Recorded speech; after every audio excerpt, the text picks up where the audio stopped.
Dear Mr. Aldo Labaki, thank you so much for having you. Thank you for accepting our invitation to be part of this. You are an eminent consultant, a very good colleague. You worked for like 5 years in Unibanco and additional 15 years in consultancy and in Europe, in Middle East, in country director in Brazil. So we would like to ask your observations regarding what is really going on the economic downturn. Could you please share with us your thoughts, please?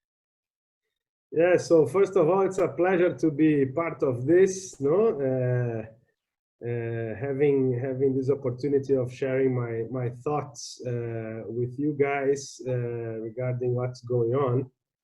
And my first thought of this pandemic situation is basically, I believe that from an individual point of view up to corporations, everybody is doing some soul checking, to see what we do, if it makes sense. I see that there are two or three very important movements going on. So first of all, people, entrepreneurs, questioning the way they decided to work or to develop their professions.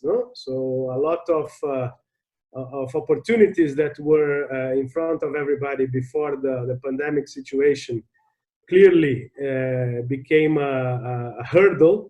So I see a lot of small businesses failing with this situation, and big companies also questioning their business models to see if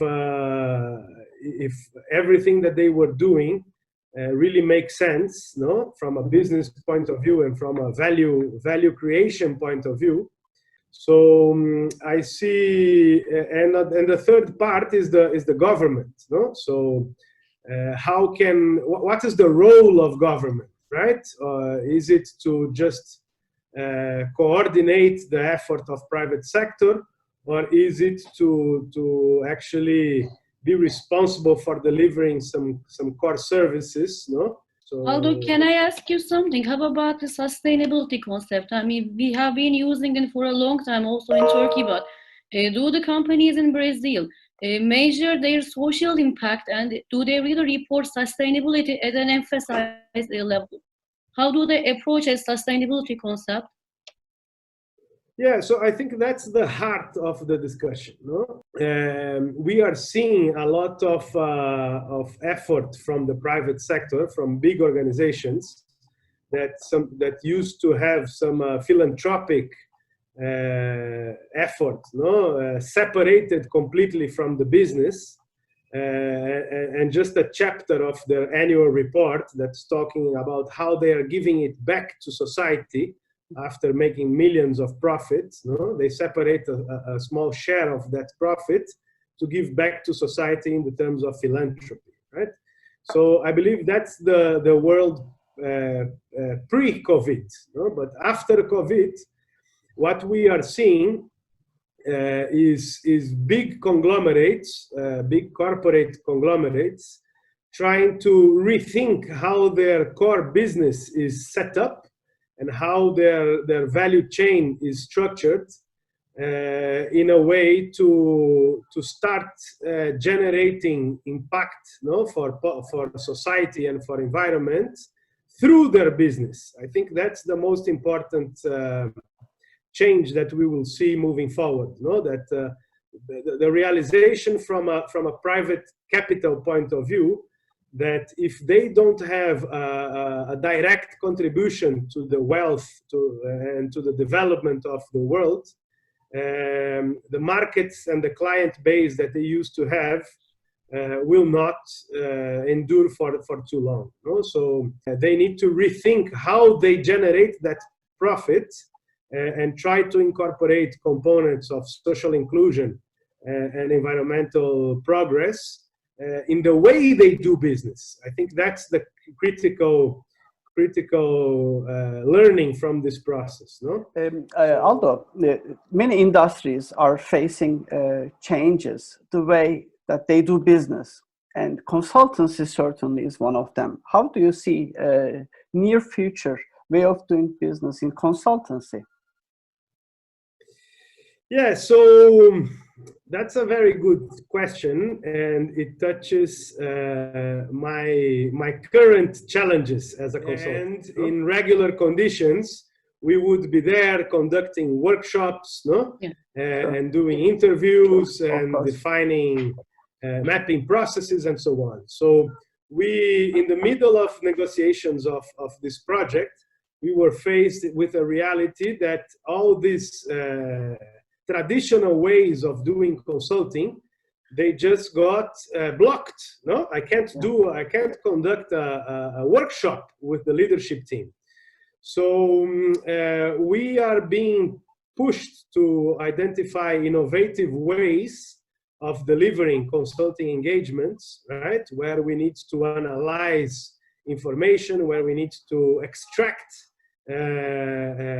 conclusions from people in a very different modus operandi. Huh?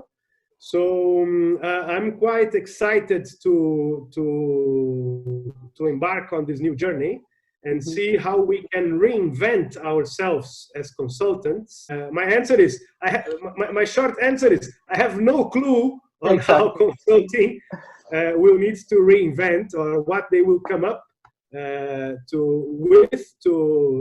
conduct the same types of efforts that we used to do. We are, for example, excited to explore, no, this new world. The key word is explore. We, for example, are trying to redefine this strategy.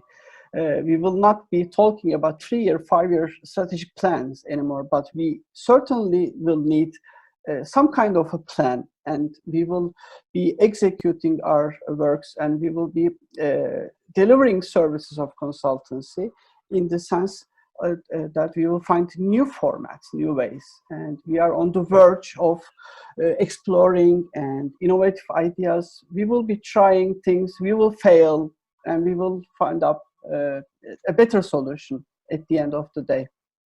Yeah. There is one component, I believe, that will start getting a lot more attention from businesses, no, and consultancy will have to evolve on this area. That is the traditional risk management, no, approach, right? So having multiple scenarios that present challenges that we are not used to, no? And have those scenarios developed and mitigation plans defined to realities where things like the current pandemic occur.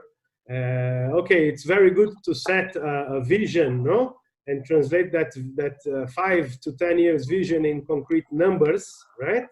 And define objectives and metrics and initiatives to execute on those targets. But what if, I think the key component that will be included, no, from now on business planning is the famous what if. What if question, no? Yes. What if a pandemic comes to place? What if a war starts? No? What if? So being prepared to respond quickly to situations that are completely different from business as usual. I have a feeling that this is an area of consulting that will prosper a lot over the next years. No? I agree with that. Dear colleague, we thank you so much for participating our initiative, and if you would agree, we would be so much happy to repeat this in a timely basis, in a regular basis, if you would accept. It would be an honor, my friends. Always good to have this discussion. Thank you, Aldo, for your contribution and time. It was so nice to see you again. Hope that